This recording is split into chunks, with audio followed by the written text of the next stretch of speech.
சொல்லுங்க, என்ன வேணும்? நீங்க தான் காசியா? ஆமா. நீ எல்லாம் சோறு திங்கிறியா வேற ஏதாவது திங்கிறியா?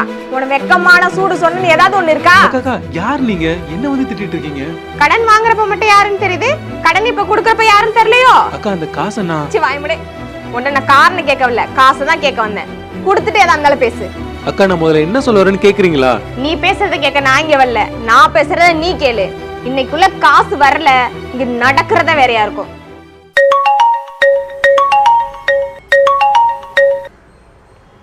சொல்லுங்க சார்.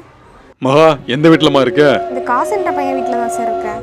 யார்? இந்த தங்கச்சி கல்யாணத்துக்காக கடன் வாங்கினானே அந்த பையனா? ஆமா சார். அந்த பையன் 2 நாளைக்கு முன்னாடி காசு கட்டிட்டாமா. அங்க கீழ் வீட்டுல இந்து மதினு பொம்பளை இருப்பா, அவ தான் ரொம்ப நாளா காசு கட்டாம இருக்கா. அவகிட்ட காசு வாங்கிட்டோமா. சரிங்க சார்.